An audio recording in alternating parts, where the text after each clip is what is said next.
machines, and this is literally what they're doing. Guess what they're doing? They're ingraining the wrong motor patterns in like bad postural patterns. They activate their shoulders, but they jut their chin, or like on a lap pull down, they're reaching with their chin.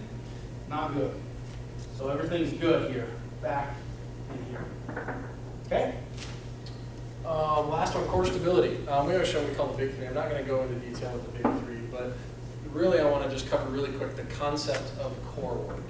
How many people still do sit-ups, like I guess I call them like the old traditional military sit-ups, like elbows to knees type of a thing?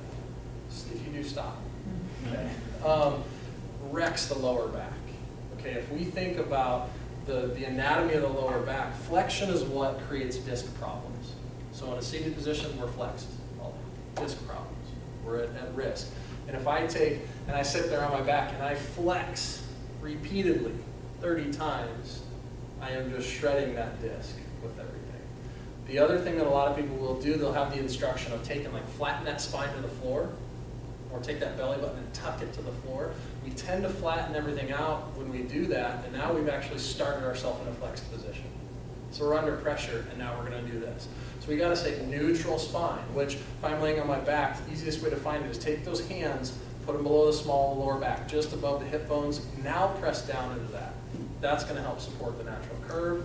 Everything's locked up. Core is not six-pack abs. Core is everything all the way around. So, and then neutral spine. Try to avoid too much flexing. We talk about crunches with chin and chest straight towards that ceiling as opposed to the curling. And avoid too much twisting. Not to say we can't ever do those things at some point, but most people just cannot control it. And so when we're talking about rehab and we do rehab, we start here, re-ingraining good movement patterns. Because if we don't do that, now I'm going to add weight or a load or repetition to a faulty movement pattern, and I'm going to support that bad habit. So we got to correct that first with everything. 10 seconds over. That's right. Do you guys have any questions?